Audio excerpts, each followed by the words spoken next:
I'm Vicky. And I'm Bill. We're the Marshalls. We are the Marshalls. We are not the Seinfelds. But today, we wanted to talk about our favorite TV show of all time. Seinfeld. You could go on forever about why Seinfeld is popular, why it's one of the greatest sitcoms of all time. But really, I think what it comes down to is just that it's relatable. It's real-life situations. Just talking? Well, what's the show about? It's about nothing. But it's just really funny and relatable, and I've liked it since I was a kid. I haven't. Get out! I wasn't introduced to it until adulthood, when I got my first Netflix account, and as far as I know, they're still doing them, but when discs were virtually the only option. I used to watch it at the foot of my grandparents' bed before I'd go to sleep at night. It was just on TBS, NBC, just all the time. So I used to just be watching it constantly. Your normal everyday man humor. It's not going out of its way to be funny. It just is funny. And I haven't met anyone that the amount of times I've had friends present and I just have Seinfeld on, even as background noise, because I've watched it so many times through that it would just be on. I've never heard anyone not laugh at it. Doesn't like you? How could that be? Ma, I know this may be hard for you to understand, but I'm sure there are many people who do not like me. The amount of episodes that have just gold quotable moments is just unmatched. Yeah, it's unstoppable. Do you have a favorite episode or anything like that? My personal favorites are the ones when George will get buried in his own problems and have to dig his way out because it's so ridiculous. And his ideas, for me, are relatable, which is terrifying as a human being, an adult human being. For I am Costanza, Lord of the Idiots. She also has Kramer tattooed on the back of her leg, by the way, which is insane. It's a giant portrait. I think my favorite episodes are probably any of the ones with Putty. Right, Coco. That chimp's all right. High five. Any of the episodes dealing with him and Elaine while they are dating are just so funny to me. The high five is just so stupid. Oh, yeah? I'll tell you what's stupid. You, stupid. They're wonderful. Yeah. We even dressed as Elaine and Putty. Our first Halloween. First Halloween together, which also... The first time Vicky and I ever spoke, which was probably about 13 years ago at this point, was, I don't know if you guys remember Vine. The millennial TikTok. Yeah. And she posted a video of herself doing the Elaine dance, the little kicks. I saw it, and I commented that she didn't have her thumbs out in the dance. How you gonna do the Elaine dance without your thumbs out? Sweet, fancy, Moses. It connected us from the start. Yeah, which is really funny. And then we'd go on to date a year later or so. It's more like a full-body dry heave. Set the music. We may be surrounded by horror movie stuff. We primarily collect horror movie nerdery and posters and whatnot. But we also have a absolute shit ton of Seinfeld stuff. My fault. Not only do we have the DVDs, multiple times over, books. We have a cookbook in case you need to learn how to make the big salad. You had to have that big salad! We even have almost every single one of the damn Funko Pops. We have everyone, I made sure of it. But, God, we hate the Funko Pops too, but because it's Seinfeld, we had to have them. God, we have the posters that was in every college dorm room in the country. The Kramer portrait, the George on the little ottoman from the photo shoot episode. God, we have... What else do we have? We have trading cards. We don't even play cards, but we have a Seinfeld trading card set. It's important. And we have vinyl idols that I found randomly really cool. at a record store. It was the first line of Seinfeld action figures, to my knowledge, that ever came out. So when I found them unexpectedly at this record store, I loaded up my arms and went to the register. Here's to feeling good all the time.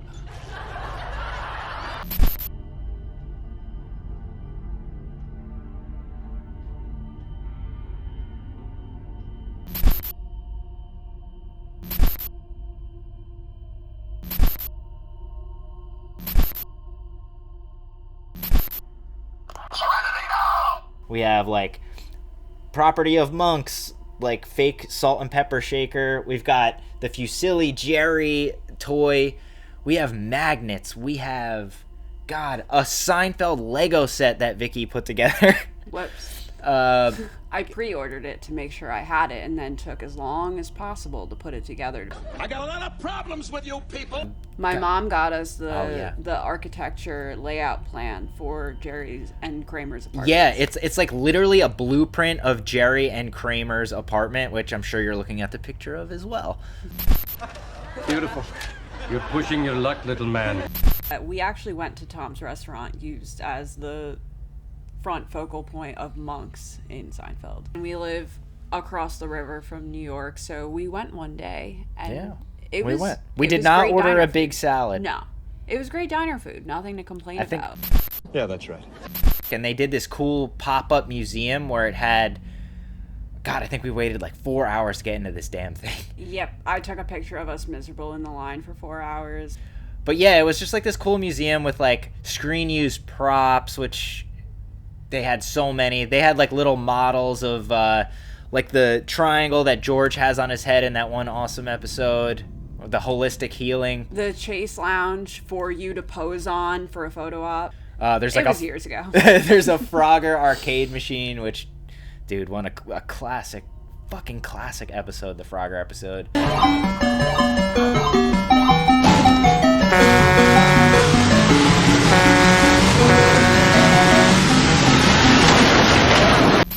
We play Frogger on a daily basis, walking just to and from work. Trying to cross the street.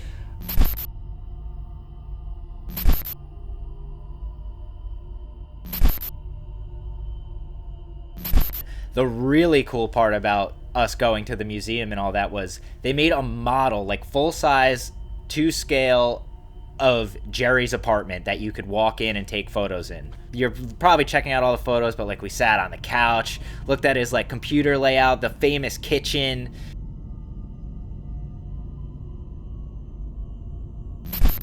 Ever since I was little, I'd be fascinated by what movies someone like Jerry Seinfeld has on his shelf.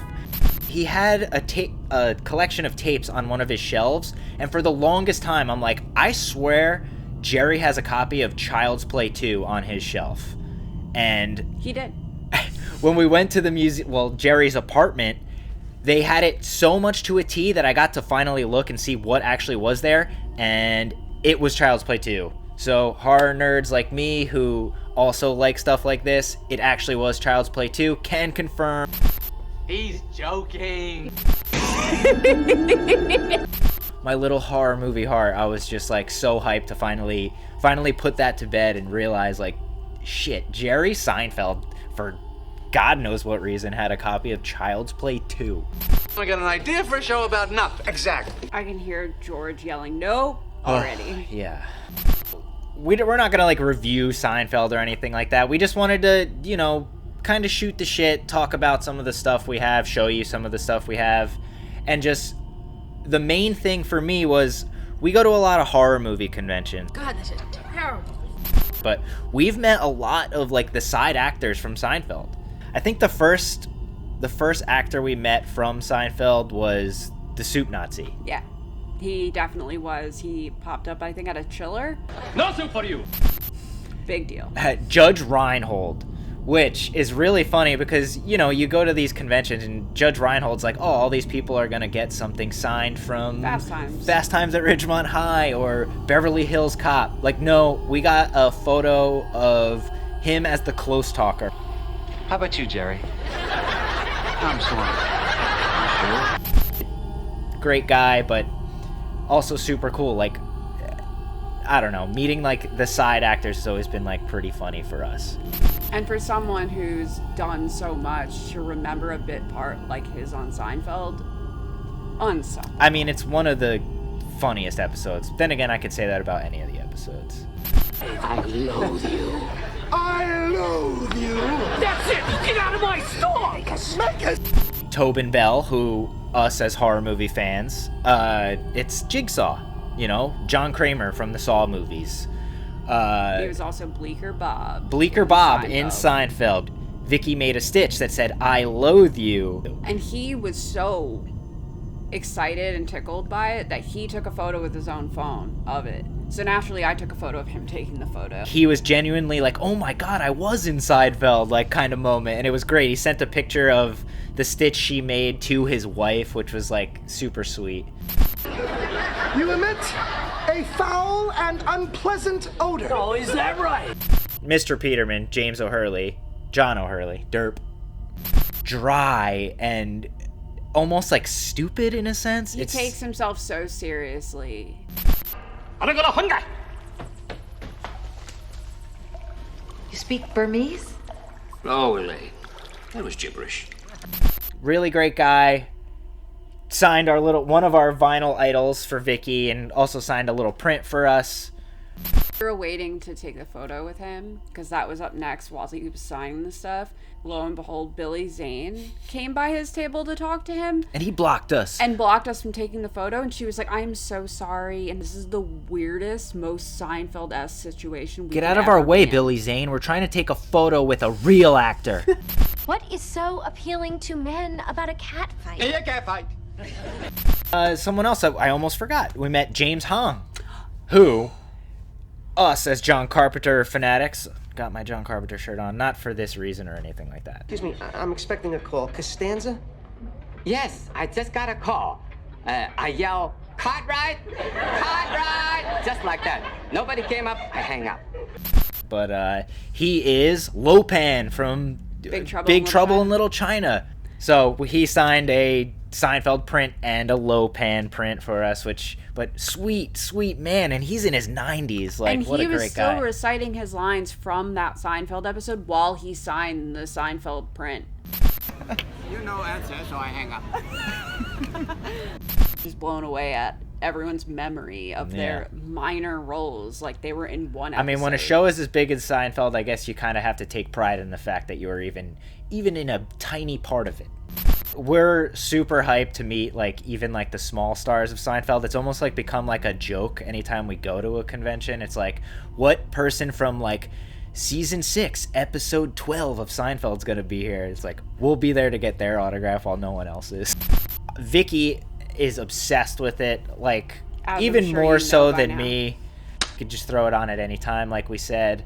Do you like Seinfeld? Do you hate Seinfeld? I feel like most people, you either like love it or you just have never seen it. Because or you're ambivalent. You have a favorite episode of Seinfeld? Leave it in the comments. We want to know. There you go. Like, comment, subscribe, all that good stuff, whatever these people say, you know. Spoken of ad nauseum.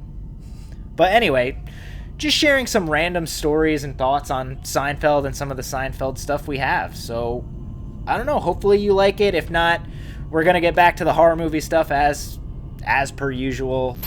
That's all I got. I'm just thinking about George. Anyway, Seinfeld rules. Hope you like this video. And until next time, adios, guys. Bye.